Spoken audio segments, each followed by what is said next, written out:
Part 2. Fear is a master of disguise.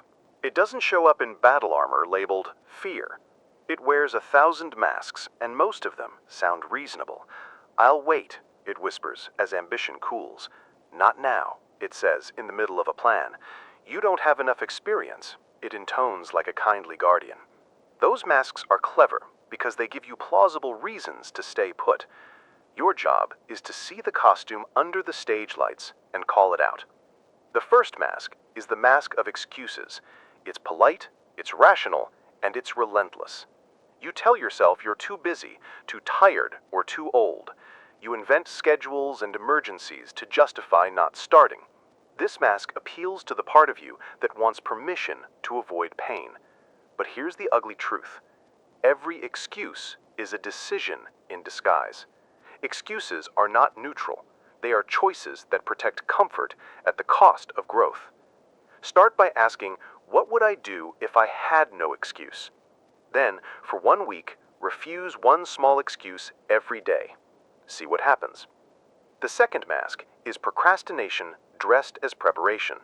It's the checklist monster that keeps you polishing the plan instead of taking the step.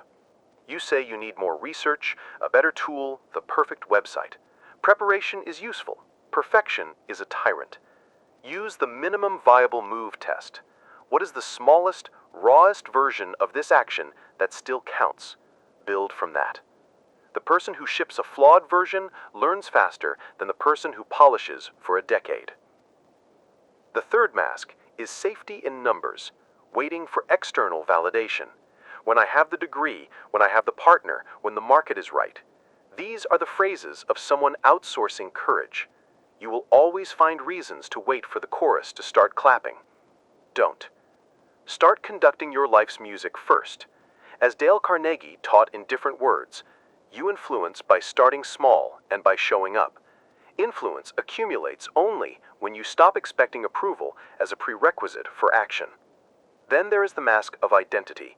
I am not that kind of person. This one is poisonous because it ties your future to outdated self-concepts. You are not stuck to some permanent script. Identity is flexible. The more decisions you make that align with the person you want to become, the faster that identity starts to feel like truth. Want to be someone who speaks up? Speak up in small, repeatable ways. Want to be someone who finishes? Finish tiny projects. Every repeated act rewrites your internal ledger. Fear also loves to masquerade as logic. It produces elaborate spreadsheets of reasons why a move would fail. That's why you need tools to separate useful analysis from fear costumed as reason. Use a time box. Spend 30 minutes analyzing, then commit to action. If your analysis keeps returning only reasons to stop, it's not analysis anymore. It's a stall tactic.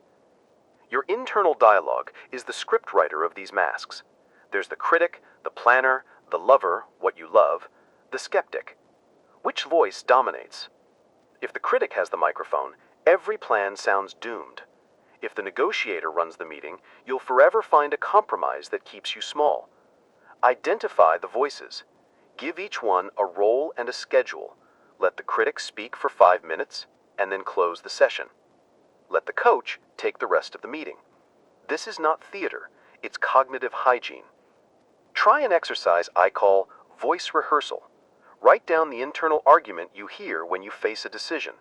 Put each sentence into the mouth of a character: the critic, the planner, the lover, what you love, and the skeptic. Then write a short rebuttal from the coach, calm, specific, and action-oriented. Read it out loud and then take one small step. This method externalizes the drama and breaks the trance of automatic avoidance. Stories are powerful because they provide permission to feel and then move. So here's the story you already know but may forget. Every giant achievement you admire started with someone choosing action over comfort. The entrepreneur who launched without a safety net, the writer who published despite ridicule, the leader who spoke when silence would have been easier. These people didn't have more courage at birth. They had protocols for ignoring their masks. You can build the same protocols. When fear hides as shame, I don't deserve that, who am I to, you need to practice claiming space. Shame is a social emotion with a private tyranny. Make a list of small exposures, a social post, a short conversation, a request. Expose the thing that shames you in small doses. The light of an ordinary room makes shame shrink. The more you normalize the discomfort, the less power the mask holds. Another mask is the safe alternative, settling. It sounds appealing: stability, predictability, reduced risk. But settling steals time. It's not neutral, it subtracts from your future potential. If the cost of staying is invisibly large, the trade-off is not worth it. Calculate the compound loss. What will you miss 10 years from now if you keep choosing the safe path? Let that calculation upset you enough to act. Now, practical tools to unmask fear and move. Name the mask. Be blunt. This is the procrastination voice. Naming neutralizes authority. Test the claim. Ask, what evidence supports this fear? What evidence contradicts it? Most fears fail the evidence test. Set a 5-minute action. Do the smallest thing that represents motion toward the goal. Celebrate the micro win. Reinforcement matters. It rewires the brain to prefer action. Repeat daily, builds habit, then identity. One technique that flips masks quickly is public commitment. Tell someone, one person, about the small action you will take, then report back. Social friction increases the cost of hiding. You don't need a big audience, you need one witness who cares enough to ask. Accountability is a low-cost amplifier for courage. A short note about fear of people's opinions. People will judge you, guaranteed. But most judgment is shallow and momentary. The ones whose opinions matter will stick around. The others are background noise. Conduct an audit. Whose opinions truly influence your decisions? If someone's voice is not constructive, downgrade its importance. If you're waiting for everyone to nod before you move, you will never start. I want you to try an experiment now. Think of the next thing you keep delaying. Name the mask it's wearing: excuse, perfectionism, identity, shame. Write that mask down. Then choose a 5-minute action that directly contradicts the mask. If it's perfectionism, upload a rough version.